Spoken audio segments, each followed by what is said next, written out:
Hello students. Today we'll be discussing another important topic under the process validation is qualification, scope, frequency and importance.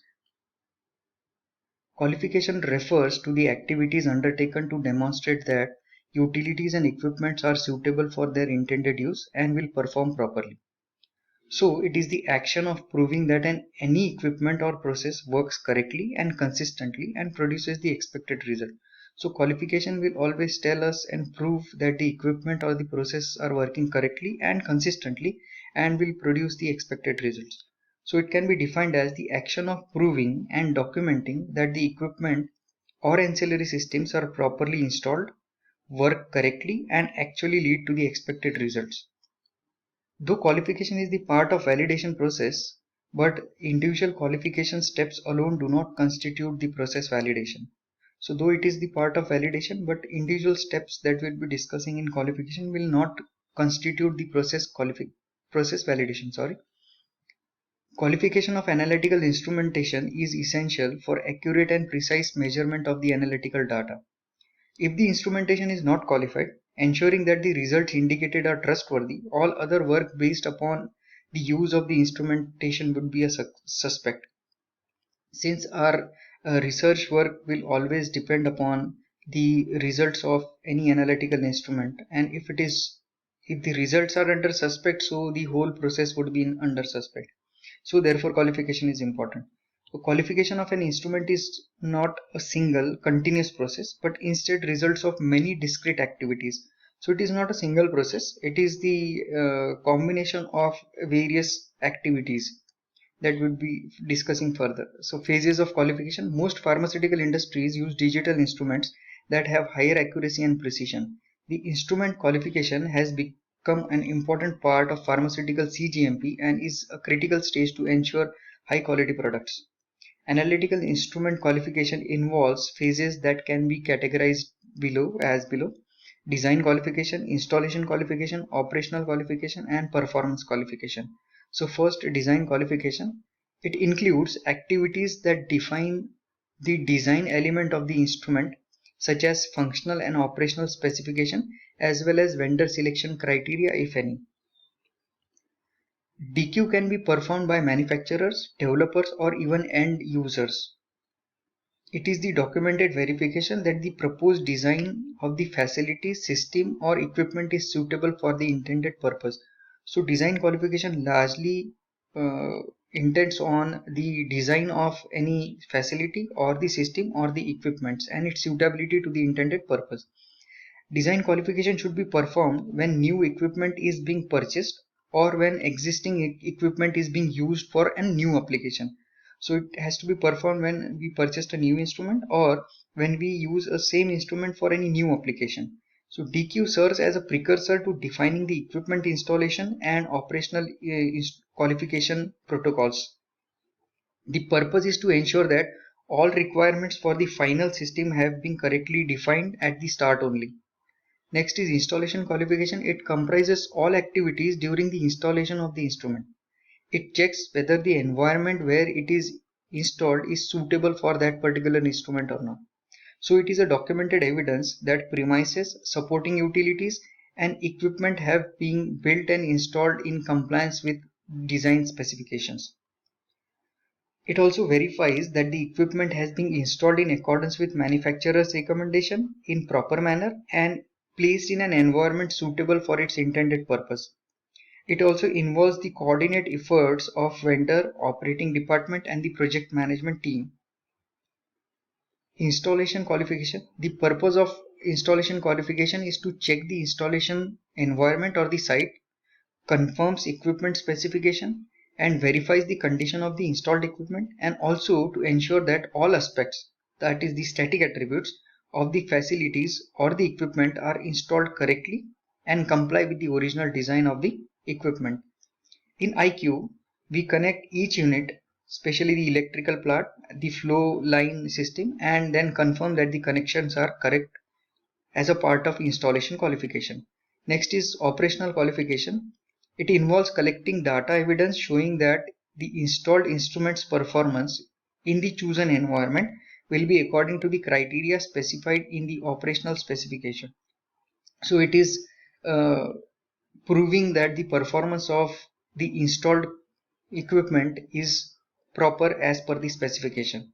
It refers to establishing by objective evidence process control limits and action levels which result in the product that have all predetermined requirements.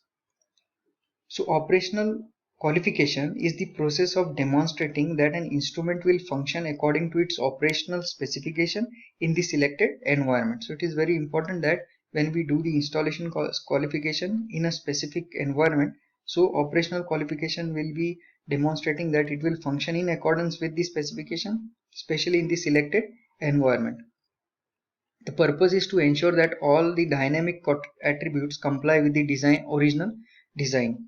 Prior to implementing OQ, check the system configuration, determine the items to be evaluated and record them in OQ record and, and have them approved from the authorities. Last is performance qualification. After IQ and OQ have been performed, the instrument's continued stability for its intended use is proved through performance qualification.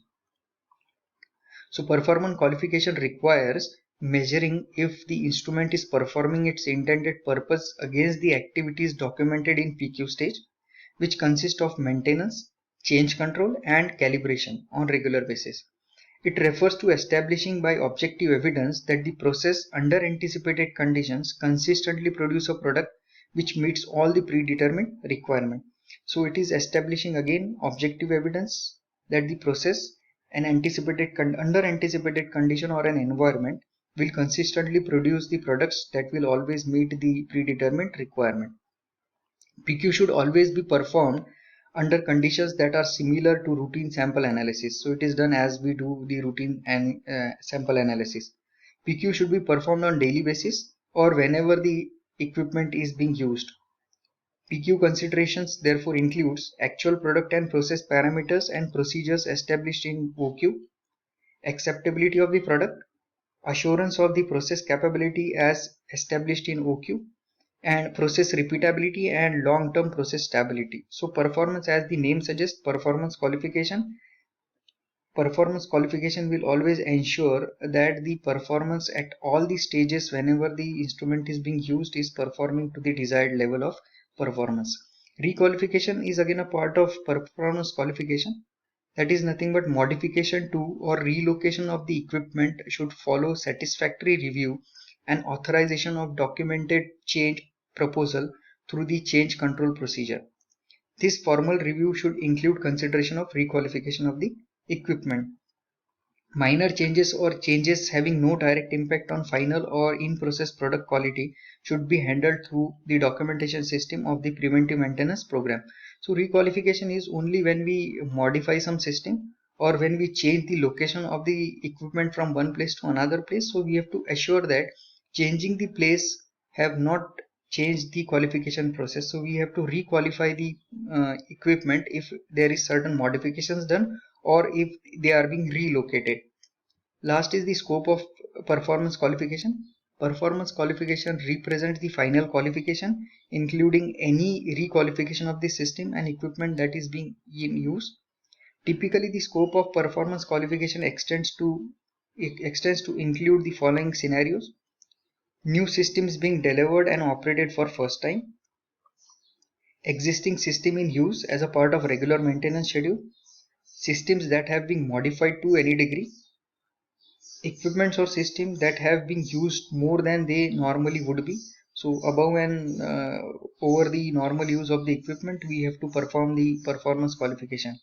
Lastly, after a system has been expanded in order to increase its capacity. So first we were using a tablet manufacturing machine whose capacity was 1 lakh tablets, and now we have increased its capacity to say 2 lakh tablets. So we have to perform the performance qualification. Last is the frequency of performing this qualification. The objective of PQ is to provide quality assurance that the system is capable of being subsequently validated. GMP and other such guidelines might not specify the frequency of performing PQ, so the schedule or the frequency we choose depends upon a lot of factors, but this will typically be one of the following parameter. We can perform it every day, we can perform it each time the instrument or equipment is used. We can perform it before, after, or even during a series of operations or other periodic schedules as may be needed by us. So today we have discussed what is qualification, what are the phases of qualification, that is DQ, IQ, OQ and PQ. We discussed each phases separately. We lastly discussed the scope of the qualification and the frequency of the qualification. Thank you.